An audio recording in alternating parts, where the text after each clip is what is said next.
Our next speaker is kind of following along on the same path here. I saw on the registration a name, Fredo Aras King, and I said, I wonder who that is. Then I got a phone call from somebody and said, I've worked with this guy before and I've known him for a number of years, and you really should look into his background because he might be someone you might want to listen to.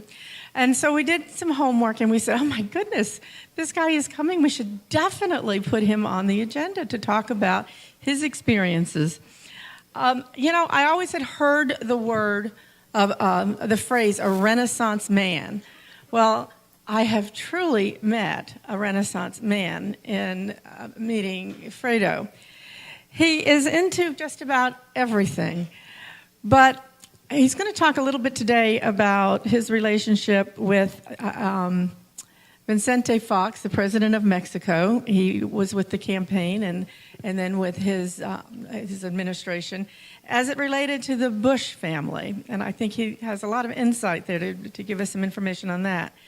He, on a personal level, has a number of projects that are philanthropic in nature. He has an economic foundation in Prague. He leaves us here and he goes next to do a lecture to the World Bank Conference. And then right after that, he heads off to Moscow on another adventure. So he truly is an international man, a Renaissance man. He owns a chemical company. And I don't know how many things one person in a lifetime can do, but obviously he does it. So I am greatly pleased to introduce to you Fredo Aras King from Texas.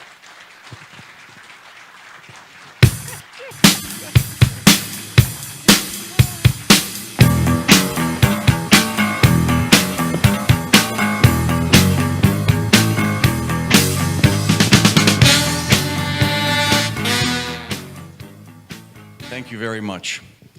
I'm very happy to be here in New Hampshire just for the second time in my life. But I was telling my friends that I've made more friends in the past 2 days than I think I have back home. So April 7th of 2000, almost exactly 15 years ago, there was an overlooked foreign policy decision by presidential candidate George W. Bush, which had repercussions far beyond then and now. So we're here to visit that decision and how it relates to the now. So why foreign policy? Why does it matter? The U.S., and this is kind of overlooked most of the time, is very sensitive in its domestic politics to the results of foreign entanglements.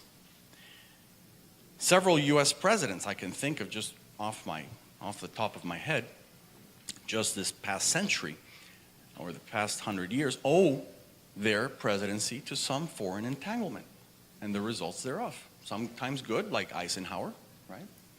Sometimes not so good, like when Carter messed up 2 or 3 shocks that came from outside. And that's how we got Ronald Reagan. Of course, there isn't a single president that I can think of that owes his presidency more to a foreign entanglement than Barack Obama, when he voted against the Iraq invasion. And when that invasion became discredited, well, guess what? And Hillary voted in favor of that invasion. So I cannot think of a single Mexican president in that same time period that owes his presidency to a foreign entanglement. So that's how the U.S. needs to be careful about some of these things, because they have repercussions in domestic politics the way electricity travels through copper wire. At that time, in 2000, we were fighting in Mexico. For what? We were supporting the candidacy of Vicente Fox to end 71 years of a very corrupt system, statist system, that has kept the country in poverty and dependence and all kinds of other, nefarious things. For 71 years, that party had been ruling Mexico. Its opposition Christian democratic, pro-business, not anti-American, that wanted for Mexico what the Polish reformers did for Poland after the collapse of communism, what Chile did to its own economy, which made it a first world country in just 3 decades. Who was our opponent? The regime was running, in order to perpetuate its 71 years for another 6 or so, was running the head of the political police. His name was Francisco Labastida Ochoa. Now, Francisco Labastida was not only the head of the political police, which was engaged in all kinds of human rights violations, electoral fraud. It had all these things under its control. But he, as governor of the northern state of Sinaloa, had a track record of scandals involving the cartels, among other things. And according to the Washington Times, according to Bill Gertz, who's an expert there, he also appeared on the DEA list in the United States. That's the Drug Enforcement Administration. So our Mexican delegation during this campaign met, of course, as a matter of course, with our counterparts inside both the Republican and the Democratic parties and their respective presidential candidacies. This was one every 12 years. Mexico and the US have an election more or less at the same time. And in the Republican Party, that would have been Condoleezza Rice, who I knew from already many years because she, like me, is a Sovietologist, an expert on Russia, and this gentleman named Robert Zoellick. So what happened that April 7th of 2000? In a meeting in Los Angeles between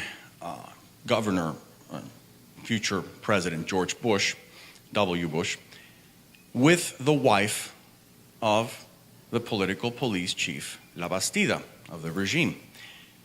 Effusive meeting where they spoke about, Bush spoke about how the education platforms between his campaign and that of Mr. Labastida coincide, mentioning all kinds of details about their coincidences. This from a man that cannot name the president of some key allies at that time. We proposed, insisted in fact, that he also, because this was being trumpeted by the regime back home as yet another international endorsement to continue their 71 years. And we knew the Bush family had a long history of business relations with the PRI, including going back all the way to Prescott Bush. So we insisted, as a matter of course, that the candidate also meet with Vicente Fox's daughter, who was the first lady of our campaign. And, well, they prevaricated. Condoleezza basically eventually said, well, talk to Robert Zoellick. And Robert Zoellick and I exchanged a few emails and a lot of phone calls. And he said, well, it's not easy. Well, the candidate is busy. Well, that was not on purpose. Finally, he had to admit that it was pre-planned. It was on purpose. But he also answered me, something I'll never forget. Sorry, Fredo. We only play with the big boys. Fortunately, again, much of this was in emails. We had those emails going back and forth. And at that time, and even today, the Bush family admitted and admits that Mexico in the year 2000 was a dictatorship. How do I know they still admit this? I was just in Dallas at the library, the Bush Library and Museum, and there was a map of the world. And if you press the year 2000, it lists the countries that are democratic. This globe even lights up. Mexico was not one of them. So they knew. A few days later, the governor of Florida, Jeb Bush, also received a delegation from Mr. Labastida's party, and he also took their picture. It was effusive. It was I love Mexico kind of thing. We also proposed to the Jeb Bush and the governor, officially the government of Florida, to have the same opportunity with Fox's daughter or anyone else from our delegation to balance things out. There was never any reply. Fox, of course, knew all this. At that time, Vicente Fox was the good guy who was not going to win. Former Coca-Cola executive, boot-wearing gentleman rancher, from a Christian Democratic Party. His grandfather hailed from Ohio. But he was not going to win. In fact, it took everybody by surprise when that July 2nd, Fox wins. Oops. Now what happened? Fox, who had never made any anti-American comments or was sympathetic to the Republicans, I guess, or Democrats, why not? He forced George W. Bush to call 4 times before he took his congratulatory call. Now, mind you, Bush was still candidate Bush. Fox was president-elect Bush. Bush was scared. He went all out. He went all out to, in a way, apologize, I guess, to Fox and to show that he loves Mexico, that he was going to make Mexico the #1 priority. Flew immediately, to try to meet with Fox and all this. Our delegation had the red carpet in Philadelphia. Catherine Harris, the Secretary of State, rolled out that red carpet for us in Philly. Philadelphia, of course, is a Republican convention where I was representing the party of Fox. We had 1 hour with Condoleezza Rice, where she basically said, in Russian, "I'm sorry, it was all Robert Zoellick's idea." Jeb also gave us an impromptu meeting in the hallways of that hotel, where he gave us this long, seemed long, 12, 15-minute speech, which is summarized, and including about immigration and his views about immigration, which I found a little strange. You can find them if you look in Google, the Center for Immigration Studies, this backgrounder called "I Understand Your People." So anyway, they were scared. They said many things. Why did they do this? It's complex. It's very complex, but I can come back another time and explain that. So what? Then the U.S. was absent when Mexican democracy was born.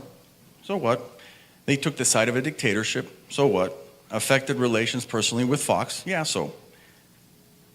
But the main reason why this is a problem was because the Bushes put themselves and the United States in the hands of a foreign country. Why so? My Mexican colleagues, like Fox, were very upset and wanted to spill this into the press. I said, well, no, I dissuaded them from doing that. We actually did that a year later when there was no consequences. It came out in the Washington Post. You can also find that online, in the front page, in fact. But anyway, I dissuaded them and I said, well, Gore did the same to us. Another long story. There's 300,000 voters in Florida of Mexican origin or naturalized Mexicans. All it would have taken was for 300 of them, 1 out of every 1,000 of them, to be turned off by some kind of scandal between Bush and Mexico, to have turned this election to Gore. That Mexican delegation, in other words, had the fate of the United States and of the Bushes in its little pinky, and didn't realize it at the time. Of course, that's only clear in retrospect. So remember, the bad foreign policy decisions have domestic consequences, powerful ones. America has a very delicate sovereignty, and few people realize this. The other day, Jeb Bush released his list of foreign policy advisors. Some are very good. Paula Dobriansky, who I'm sharing a panel with tomorrow, that Fran alluded to in the World Bank. Roger Noriega, he went all out for us. He worked for Senator Jesse Helms. He went all out for us during that election. And Robert Zoellick. Sorry, Fredo, we only play with the big boys. A final thought. A final thought. All this mass immigration to the United States reflects a deep disease in Mexico. The elites do not want to reform Mexico because it's against their interests, their easy money, their monopolies. So amnesty immigration opponents in this country are not racists. In fact, you are helping Mexico to reform itself if you force the elites to do the things necessary to keep those immigrants at home. Thank you.